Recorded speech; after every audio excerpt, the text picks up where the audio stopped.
Hey guys, gals, and others, it's the Cannabis Crone. Boy, I haven't been in here in a while, at least to film in here. Um, I've always been outside. I was just telling my partner that um, one of the things I love about being outside is that you don't have to fiddle with anything because the scenery is perfect. You don't have to worry about hanging blankets up and, hiding the rest of your messy office. So, anyway, I just wanted to, first of all, wish all of you who celebrate the new year a happy new year. Be safe out there. I'm opting for staying home, doing some tarot, smoking some herb, and watching some horror movies. That's how I like to ring in the new year. Because technically,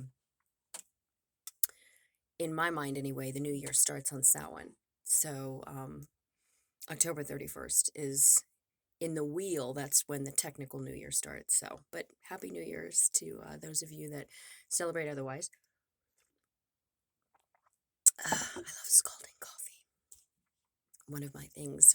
In fact, tonight I was thinking about doing a tarot reading, but I was looking at my hands, and I fingernail biting is one of my stims as an autistic female. So my nails look horrible, but I still might do a tarot tonight because I'm going to do it anyway and film it because I don't think I've ever filmed doing tarot. I do tarot every day. That's how I like to converse with the universe. I like to see what things I need to work on. And my deck is very, very powerful. It's definitely a good conduit for good, positive, constructive criticism. And so that's what I like to do. So I used to do readings for people when I was still on Facebook on New Year's Eve. 5 or 6 people would send me a message. I'd post on my Facebook and say, I'll do some tarot readings. And then they would.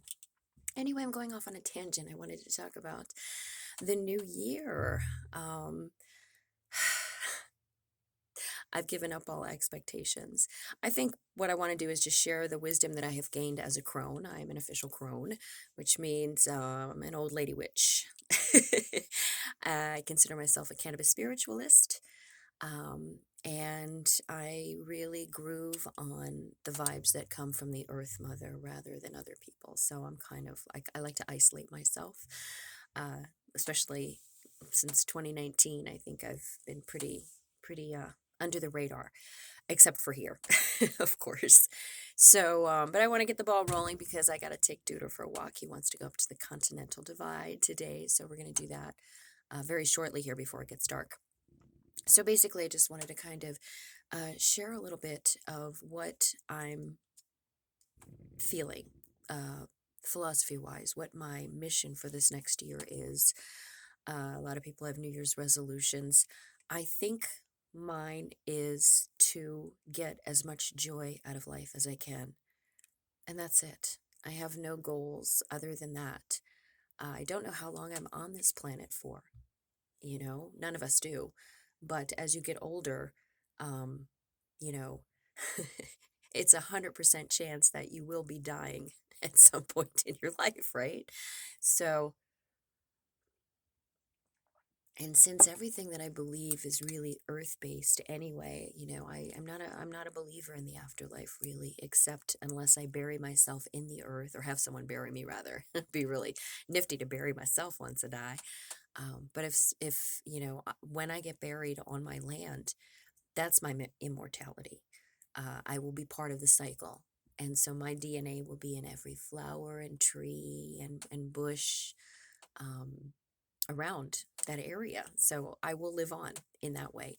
I don't really believe in an afterlife at this point. If someone shows me something different or if I see proof, I'm always expanding my horizons. But at this point, I don't really have a good, I don't really, I'm not counting on it, let's just say. So I want to get as much out of life as I can. And that means joy for me, which might not be joy for someone else.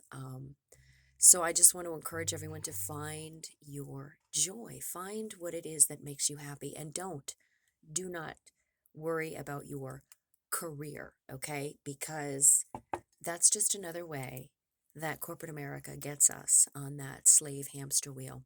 A job is a job to get a paycheck. you can be fulfilled with hobbies. In fact, when hobbies become jobs, that's when you lose a little bit of that magic that was once in your soul. Keep your hobbies your hobbies.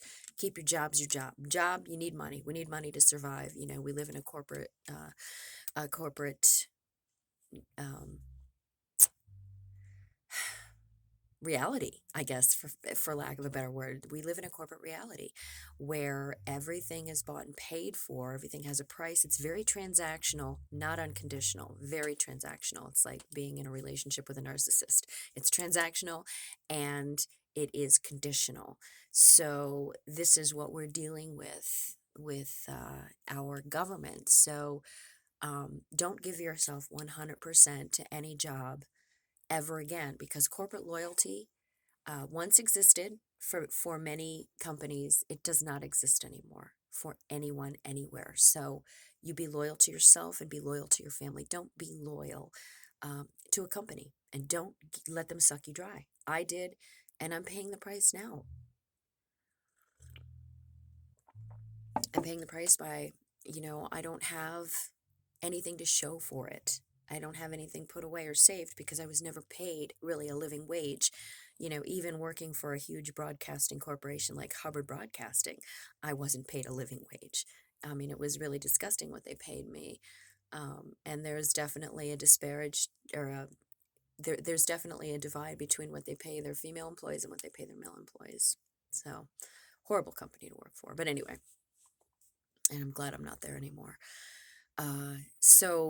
So that's basically the wisdom that I gained from this year is find joy, love the people that you're with, love them, and love them hard, because they could be gone tomorrow, or you could be gone tomorrow, and then it's too late, and you have to live with that. I've really lived with a lot of the things that went unsaid between me and my family, my mom, my dad, my brother, and my sister. There's things that I wish that I would have said that I didn't say. Those are the ghosts that haunt me. It's not the spirits of those that have departed that haunt me. It is the ghost of the things that I should have told them. How important you are to me, how much I love you, how much I really just don't want to imagine my world without you. Those were things that should have been said constantly and were not said, maybe because, you think, oh, well, they should know that. So yeah, so those are my three things. Don't give 100% of yourself to any job. Save some of yourself for your hobbies and your friends and your loved ones. Um, give them what they pay you. Give them that much when you're there working for them. But as soon as you leave the office, don't take it with you. It's not worth it. Oh God, trust me, it's not worth it. If I had all that time back, that's number one. Number two is to make sure that the people that you love, the people that you care about, know that you love and care about them. And even if you know that they know, you still need to verbalize it. Words matter. Words are powerful. Verbalize that. Trust me, no one is going to not want to hear how important they are to someone they love. Okay? So do that. That's number two. And number three, show as much appreciation as you can to the planet, to the beautiful miracle that we live on. It could be all gone tomorrow. And I'm not saying that to be like an alarmist. I'm saying that to, wake some people up. We are not guaranteed another day on this beautiful planet. So we should be as grateful as we can. And that means trying to take care of the resources that we have. And it's a continuous battle. And for those of you out there, those super elite people that may be scrolling the YouTube to see if anyone knows what they're up to, whatever you're doing, we're going to fight you on it. Because for some reason, it seems like something is hell-bent on destroying the climate of this planet. And I'm not sure why, but it's pretty evident. So, I mean, we as a society can't be that stupid. There's a definite trajectory towards destroying this climate for some reason, this environment, and I'm not sure what it is, but we're on to you. So we will fight you because this is our mother, and we need to protect her as she has protected us for our entire lives. So have a safe new year. Don't drink and drive it. It's not fucking worth it. Just get yourself a taxi. That way, if you puke in the back seat, you don't have to clean it up. They do. And be good to one another. And intent is everything. So when the clock strikes 12, if you're still up, um, think some loving thoughts, some real positive, send some positive vibes out there. Even if thinking won't work, what have you got to lose?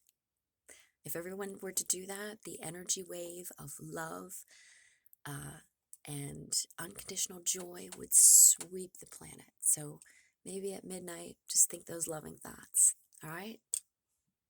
Right on. Anyway, have a wonderful evening, and I might do a tarot tonight. We'll see. But if not, Happy New Year and Namaste.